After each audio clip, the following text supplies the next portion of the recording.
Assalamualaikum warahmatullahi wabarakatuh. Hi guys, good morning everyone. Good? No one is sick, right?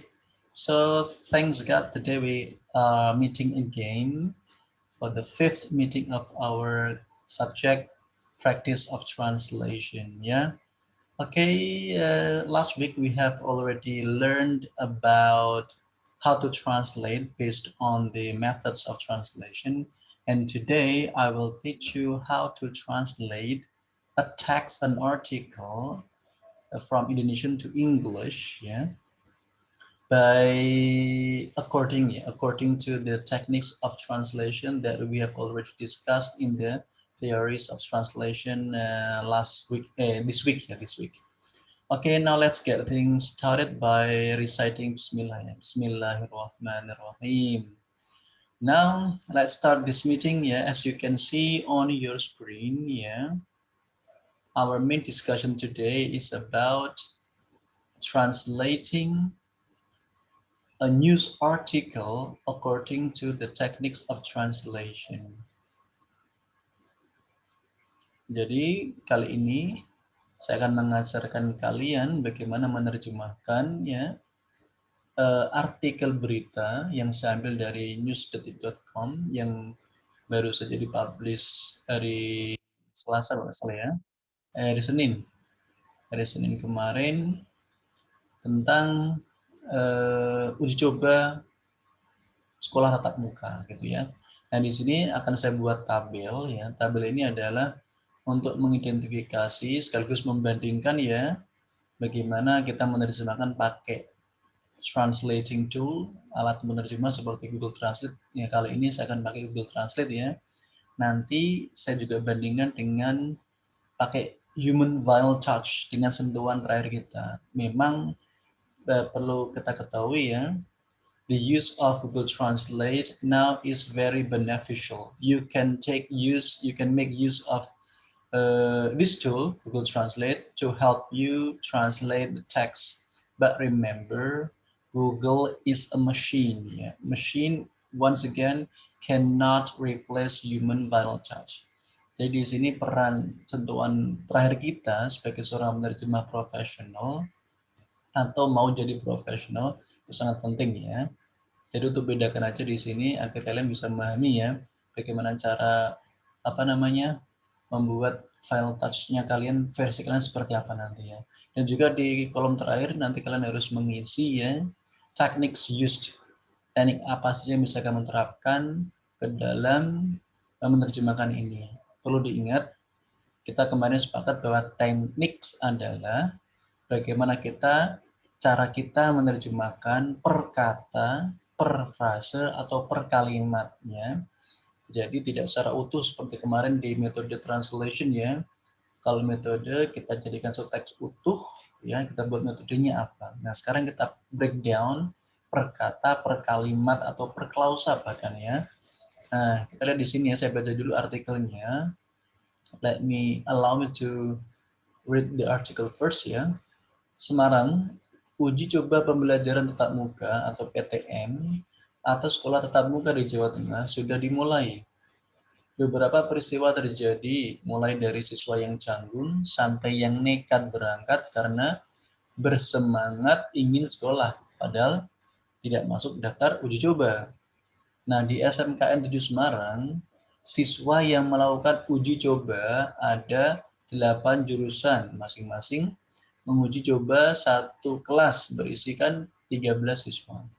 Ivan Andre, salah satu siswa, mengaku baru akrab dengan beberapa orang teman sekelasnya, maaf ya, karena selama ini hanya bersua via daring. Saat bertemu, yang lain justru canggung dan kenalan lagi ketika menjalani sekolah tatap muka. Jadi sini, your job is to translate this, ya, and you have categorized it by sentence. Jadi langkah pertama nanti kalian potong ya, potong kalimat dari dua paragraf ini menjadi satu kalimat utuh ya. Bisa dilihat sampelnya di sini ya. Yang pertama adalah ada uji coba pembelajaran tatap muka atau PTM atau sekolah tatap muka di Jawa Tengah sudah dimulai. Ini sudah saya masukkan ke Google Translate ya. Jadinya seperti ini hasil Google Translate ya. Saya tidak menambahkan dan tidak mengurangi. Jadinya adalah uji coba pembelajaran tatap muka versi Google adalah face-to-face learning trials atau PTM. Ya. Google tetap nggak bisa menerjemahkan PTM apa ya. Atau sekolah tatap muka or face-to-face schools. Oke ya. Di Jawa Tengah sudah dimulai. In Central Java have started. Nah, ini versi Google ya, karena Google emang masih word for word translation ya, atau yang kalau tekniknya kita sebutnya dengan literal translation ya, bagaimana Google tekniknya menerjemahkan per kata, tapi sudah ada susunannya DM, MD ya, terangkan menerangkan sudah ada lumayan lah. Gitu. Tapi tetap polanya mengikuti dari bahasa sumbernya atau teks sumbernya ya. So, kita lihat di sini ya, ini subjeknya adalah uji coba pembelajaran tatap muka. Predikatnya adalah sudah dimulai. Nah, ini dipisah dengan kata di Jawa Tengah. Di Jawa Tengah ini sudah masuk ke dalam subjek. Itu versi dari bahasa sumbernya. Nah, Google juga sama ya. Keterangan tempat ini dimasukkan ke dalam subjeknya. Namun perlu kita ingat di dalam penerjemahan bahasa target kita harus ingat polanya dalam bahasa Inggris ya, subject, predicator, and adverb. Biasanya gitu ya, subjek, predikat, keterangan. Itu yang secara strukturnya bagus. Nah kalau kita lihat ya, ini versi saya sudah beberapa kali mencoba untuk mencari ya, I tried many times to search the appropriate word for pembelajaran tatap muka ya. Saya ketemunya di salah satu istilah dunia pendidikan ya. Bahasa Inggrisnya bukan face to face learning tapi in person learning ya. In person learning. Mungkin face to face juga bisa difahami ya. Bisa difahami banget ya, nggak ada masalah sebenarnya. Tapi ada istilah tersendiri yang pas, namanya adalah in person learning, tatap muka, pembelajaran tatap muka. Ya. Jadi di sini artinya adalah sentuhan terakhir saya ya sebagai seorang penerjemah adalah in person learning trials. Ini saya pakai lagi face to face school atau sekolah tatap muka karena untuk menjembatani ya, menjembatani jika orang tidak paham dengan istilah in person learning ya. Jadi saya kembali lagi ke asalnya, saya pakainya face to face schools. Tetapi di sini bisa dilihat ya, setelah subjek ini saya memberikan predikatnya di sini ya. Have officially started. Have officially started itu adalah predikatnya. Terus keterangannya, keterangan tempatnya, adverb of place-nya saya taruh di belakang. In Central Java. Padahal di bahasa sumbernya tidak ya. Di bahasa sumbernya kalau kita lihat di sini di Jawa Tengah itu keterangan tempat, tapi dia masuk ke dalam subjeknya. Tapi di sini saya pisah ya. Subjek, predikat, dan juga keterangan tempat. Nah, di sini kalau kita analisis ya, ini in-person learning ya, ini term. Biasanya kalau term kita nggak merubah apapun ya, udah ada di sana aslinya seperti itu, kita tinggal pinjam. Nah, makanya nanti istilah in-person learning adalah bentuk teknik meminjam asli dari sana, kita tidak merubah ya. Jadi ini saya kategorikan in-person learning adalah kita menggunakan teknik borrowing, gitu ya. Nah, sekarang ada face-to-face schools, sekolah tatap muka. Ya, ini seperti menerjemahkan ya, kata per kata, tapi susunannya sudah bagus. Nah, nama tekniknya adalah Kalke ya. Kalau literal translation itu word for word, kata per kata tidak dirubah. Nah, ini sudah ada perubahan ya, face-to-face schools sudah ada menerangkan namanya Kalke. Terus di sini ada have officially started in Central Java. Telah dimulai di Jawa Tengah. Padahal aslinya adalah di Jawa Tengah sudah dimulai. Ini nama tekniknya apa? What do you call this kind of techniques? Oke, that's right, transposition. Perpindahan struktur kalimatnya, struktur grammarnya. yang asalnya subjek, predikat, objek, atau subjek. Tadi ada keterangan ya, subjek terus keterangan, predikat. Sekarang saya rubah menjadi subjek, predikat, dan kata keterangan tempat. Jadi perubahan posisi subjek, predikat, keterangan inilah yang disebut dengan teknik transposisi, ya. Berubah susunan grammarnya. Tapi tentu saja tidak merubah maknanya ya, malah kesannya lebih bagus, lebih natural. Di bahasa targetnya itu bahasa Inggris. Kalimat kedua, as you can see ya, beberapa peristiwa terjadi mulai dari siswa yang canggung sampai yang nekat berangkat karena bersemangat ingin sekolah, padahal tidak masuk daftar uji coba. Ini sudah saya coba di Google-kan juga ya, hasilnya seperti ini ya. Beberapa peristiwa, several incidents. Oke, tepat ya. Terjadi, occurred. Oke, mulai dari siswa yang canggung. Ini Google sudah bagus ya, sudah dikasih koma. Koma ini adalah penunjuk kalau dia butuh keterangan ya.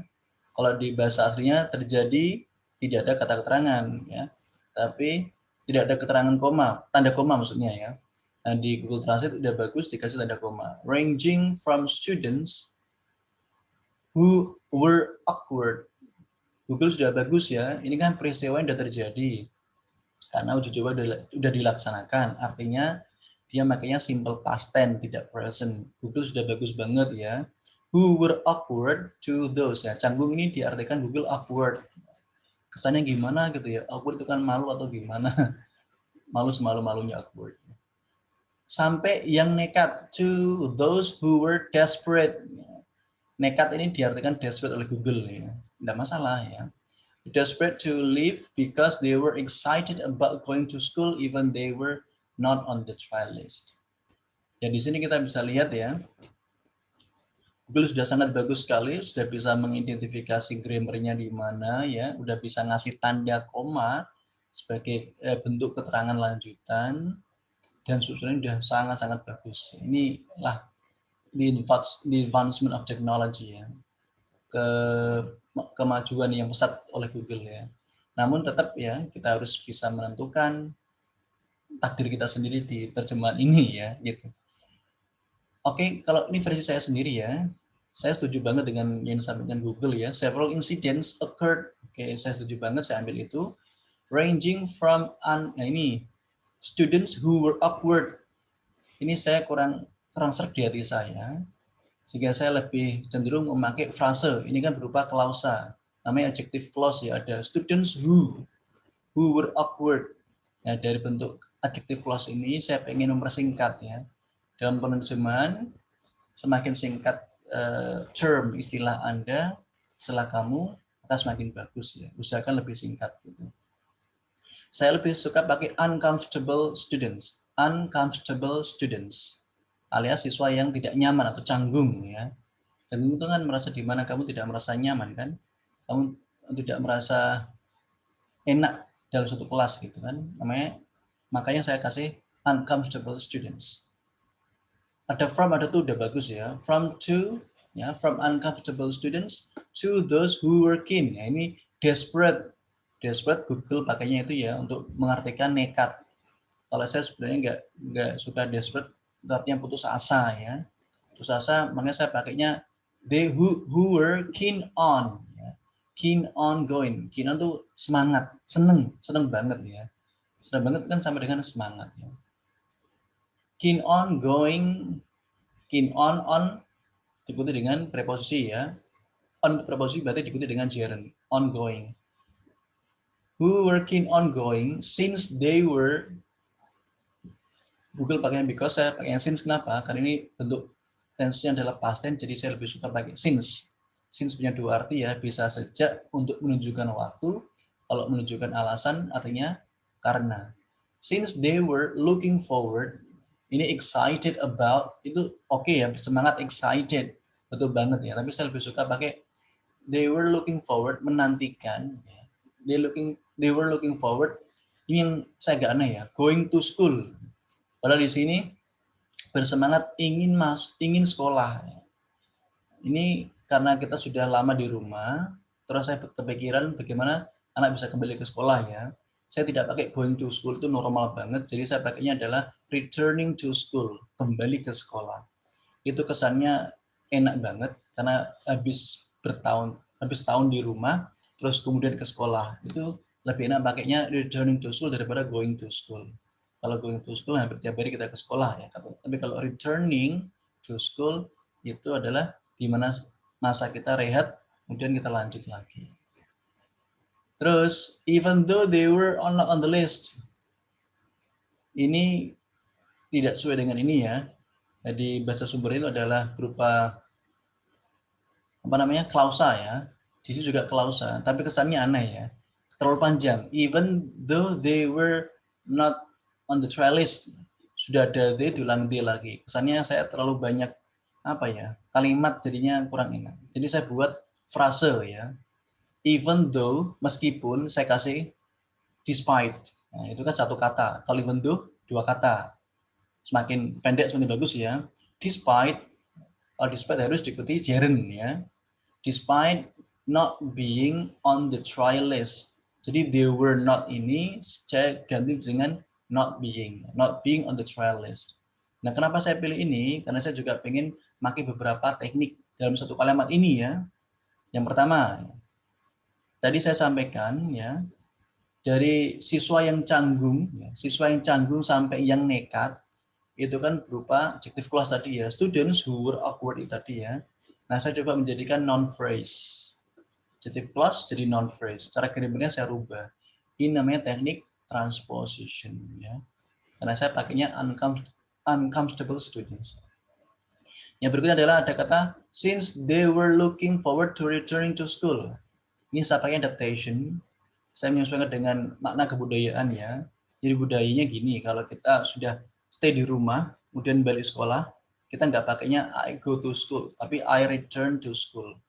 Because we have stayed at home for so long time, and now we go to school again. Ya. So we should say we return to school, tidak we go to school. Ini saya pakai adaptation. Terus yang ini ya, saya pakainya kalke juga ya. Di sini hampir seperti word for word ya. Coba dilihat. Mungkin yang beda adalah di sini ada padahal itu despite ya. Tidak not, masuk being, daftar list. Nah, ini yang agak beda ya. Tidak literal. Kalau literal tadi kan word for word, ini ada penyesuaian namanya kalke. Being on the trial list. Hampir susunan sama tapi ada perubahan diterangkan menerangkan. Namanya kalke. Oke, the next one, sentence 3 ya. Ini yang dalam bahasa Inggris pasti salah ya. Susunan seperti pasti salah. Karena di bahasa Indonesia pasti sudut pandangnya berbeda. Saya baca dulu ya. Di SMKN 7 Semarang, siswa yang melakukan uji coba ada 8 jurusan masing-masing menguji satu kelas berisi 13 siswa. Coba kita perhatikan kalimat ini ya. Sangat rancu ya. Di SMKN 7 Semarang, siswa yang melakukan uji coba. Ini berani-beraninya ya siswa melakukan uji coba ya. Bukan dari pihak sekolahnya ya. Ini sudut pandangnya yang sangat aneh ya. Sangat tidak masuk akal menurut saya ya. Harusnya yang melakukan uji coba itu sekolahan. Kepada objeknya, siapa objeknya? Ya siswa itu. Siswa yang ada di 8 jurusan itu. Ini kesannya aneh banget ya. Lagi pula ini udah diawali dengan kata terang tempat di awal. Sangat jarang di bahasa Inggris ada sebuah artikel itu pelakunya ditaruh di belakang ya. Diawali dengan keterangan tempat. Sah, boleh, ya boleh, cuma kesannya tidak alami gitu ya. Nah, Google tidak mau terima, Google tetap sama ya, sesuai dengan word for word-nya ya. At SMKN 7 Semarang, there are 8 students conducting trials. Ini plek banget dengan terjemahan bahasa sumbernya ya, susunannya sama. Masing-masing each of which ini kelas berarti ya, is testing a class of 13 students. Mengetes 13 siswa. Oke, persis banget Google ya. Google ini namanya ya kalke juga ya, kan hampir sama. Nah, versi saya, karena saya mau merubah sudut pandang bahwa yang melakukan uji coba itu bukan siswa, tapi sekolahnya. Jadi sekolah yang di sini saya jadikan subjek, bukan keterangan tempat. Nah, ini versi saya adalah SMKN 7 Semarang held. Ini pakai conducting boleh, saya pakainya held, kembali ke past tense ya. Ini kalau Google, anehnya Google ini ya, ini kembali ke present tense. Pada tadi sudah diceritakan di awal past tense ya, karena sudah menceritakan terjadi atau peristiwa yang sudah dilakukan. Jadi saya tetap konsisten pakai past tense, Google kembali ke present ya. SMKN 7 Semarang held the trials, mengadakan ya uji coba with 8 majors ya, dengan 8 jurusan. Nah, ini saya tidak ada siswanya, karena nanti siswanya saya taruh di belakang ya. Jadi siswa sebagai objek uji coba tatap muka, bukan siswa yang melakukan uji coba ya. Jadi gitu, yang melakukan adalah pihak sekolahnya. Bisa dipahami ya. Jadi di sini SMKN 7 Semarang held the trials with 8 majors. Terus ini baru ada keterangannya ya, each examining a class of 13 students. Tiap jurusan itu terdiri dari 8 kelas, terdiri dari satu kelas yang berisikan 13 siswa. Ini lebih natural daripada versi Google ya, dan lebih singkat gitu ya. Nah, di sini SMKN 7 Semarang saya tidak rubah apapun. Namanya teknik borrowing ya. Borrowing banget karena sama. Berikutnya ya, mungkin ada yang mau merubah ya. Merubah dengan menerjemahkan apa ya? Vocational state ya. State Vocational School 7 Semarang. Oke, silakan ya. Bisa ya. State Vocational School 7 Semarang. Itu naturalization, silakan naturalization. Mau menaturalkan bahasa Inggris dari SMKN 7 Semarang silakan. Tapi saya lebih suka branding merek itu saya pakai apa adanya, borrowing ya, meminjam. Terus untuk SMKN 7 Semarang held the trials with 8 majors karena ada sudut pandang yang berubah ya, dari sudut pelakunya siapa, bukan objeknya siapa gitu ya. Makanya ini namanya adalah modulation. Bagaimana kita menerjemahkan dengan merubah sudut pandang dari bahasa sumber ke bahasa targetnya. Namanya modulation, sudah pernah kita pelajari pertemuan kemarin ya sebelumnya. And transposition. Kenapa transposition? Karena merubah ya. Tadi awalnya di sini ya, di SMK 7 Semarang itu kan berupa kata keterangan. Subjeknya adalah siswa. Sekarang saya rubah ya. SMKN 7 Semarang itu subjeknya, nanti siswanya di belakang sebagai keterangan. Ada perubahan seperti ini secara grammar, itu namanya adalah transposition. Ini ya, transposition. Jadi dalam satu kalimat ini, dalam satu klausa ini ya, saya memberikan dua teknik modulation dan juga transposition. Merubah sudut pandang dan juga merubah susunan grammarnya. Yang ini yang terakhir adalah each examining a class of 13 students ya. Ini hamplek ya, masing-masing each examining menguji coba ya. Satu kelas, a class berisi of 13 siswa, 13 students. Nah, ini plug word for word ya. Dari susunannya sama, tidak saya rubah apapun ya. Saya buat sama karena saya pengen pakai tekniknya adalah belum ada di sini ya, lupa saya. Tekniknya adalah teknik literal translation, di mana saya menerjemahkan word for word, tidak saya rubah susunannya. Konteksnya pun sama, mau di luar konteks, dalam konteks, masuknya sama. Oke ya. Terakhir, di sini bisa dilihat ya. Ivan Andra, salah satu siswa, mengaku baru akrab dengan beberapa orang teman sekelasnya, karena selama ini hanya bersua via daring. Versi Google-nya, tentu Google mengikuti teks sumbernya ya. Ivan Andra, one of the students, sama plug ya dengan Google, sama bahasa sumbernya, mengaku admitted, ini bagus banget, dia kembali ke grammar yang tepat, past tense. Tadi cuma di kalimat ketiga ada sedikit sliver ya Google-nya ya, agak sedikit rancu. Kembali ke past tense, admitted that he was only close, ya, akrab betul, close to some of his classmates. Beberapa diartikan some. Oke, tidak apa-apa ya. Because karena selama ini hanya bersua via daring. Because so far selama ini mereka only hanya met bersua online via daring. Ini Google seperti literal translation banget ya, word for word semuanya. Tapi versi saya ya, nah dalam bahasa Inggris itu silakan ya, mau subjek duluan boleh, tapi saya lebih suka versi ini ya. Karena saya melihat beberapa artikel juga, berita juga, one of the students, siapa? Baru pelakunya siapa? Dikasih keterangan dulu ya. One of the students, Ivan Arda, admitted, ini beda dengan susunan versi Google juga ya. Google nama orangnya dulu baru keterangannya. Tapi kalau saya mau nunjukin bahwa ada loh satu siswa, namanya Ivan Arda, dan gitu. Mengaku admitted that he was only close to a view of his classmate. Nah, ini bedanya sama Google Translate ya. Tadi Google menyampaikan some of his classmate. Saya pakainya a view of. Kenapa? Jadi gini ya. Nah, di teks ini ada beberapa orang teman. Itu artinya beberapa di sini tidak banyak, sedikit ya. Nah, sedikit ini mungkin masih bisa dihitung lah. Tadi ada 13 ya. Nah, persentase sedikit ini kita tidak bisa kasih sum. Sum itu kalau setengah ke atas ya, silakan. Setengah ke atas atau lebih dari 50% ya mungkin pakainya sum. Oke. Tapi kalau di bawah 50% ya itu kita pakainya a few. Sedikit. Tapi tetap konteksnya dalam bahasa Indonesia kita artikan beberapa. Kita tidak pakai satu, pakainya a few of his classmates because they had only met online up that point. Up to that point. Dan di sini kita lihat ya because-nya, because so far ini diikuti dulu dengan keterangan adverb of frequency. Ini aneh banget, ini susah banget ya.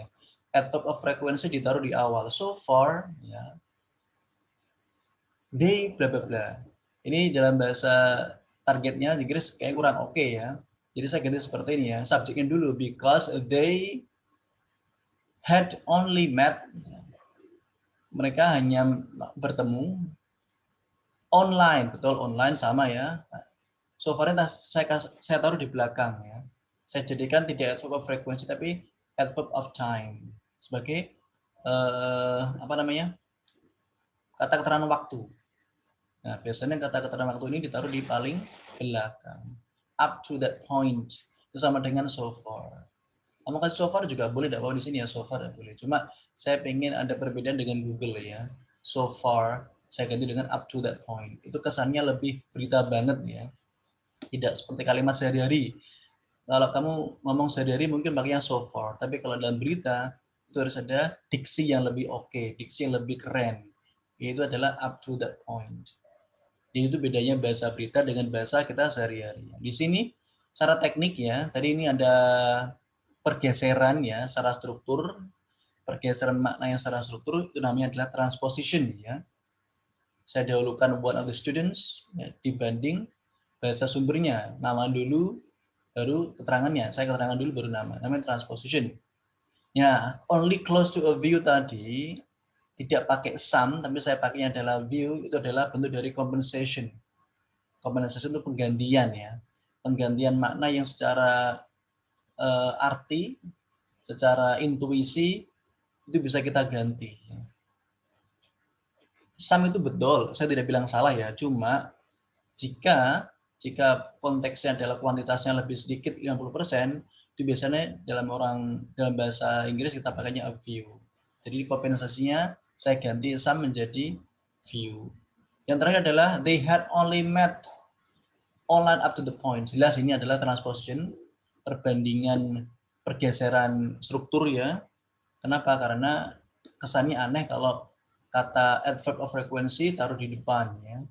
Harusnya kita buat adverb of time taruh di belakang. Itu kesannya ada perpindahan secara struktur tapi lebih enak dan pakai diksi yang lebih tepat. Karena ini adalah bentuk berita. Okay, that's it for today's meeting. Yeah, it's already been 30 minutes. So your job is, as you can see here, yeah, you have to translate the following news article. You have to do the same thing that I did. Yeah, you translate using Google Translate, or maybe up to you, whatever kind of translating tools. Yeah, boleh apapun gunain Google Translate, monggo. Selain Google Translate silahkan ya. Dan jangan lupa kasih versi final touch kamu sebagai seorang penerjemah ya. After that, analyze the result of translation. Kemudian analisislah kedua translation itu, kedua hasil terjemahanmu itu ya, dan terjemahan Google according to the techniques. Kamu klasifikasikan sesuai dengan tekniknya apa. Ya. In terms of dari segi each word, katanya, dianalisis dari segi apanya, frasenya, klausanya, atau bahkan sampai kalimat utuhnya. From the smallest units to the largest. As shown from the example given, seperti yang saya tunjukkan ini ya. Gitu. Teksnya ini udah bisa dibaca sendiri, nanti dikirim dikerjakan di sini aja di file ini, kemudian nanti dikirim di virtual class. Sudah saya buatkan template-nya, tinggal diisi aja. Ini kalimat pertamanya apa, kedua tiganya apa, dan kemudian ditulis versi Google dan versi kalian sendiri juga tekniknya kayak apa. Okay, that's all for today. Thank you very much for your attention, for watching, and don't forget to give comments on this video by tapping your class number and also your name. I think that's a wrap. See you next time. Assalamualaikum warahmatullahi wabarakatuh. See ya.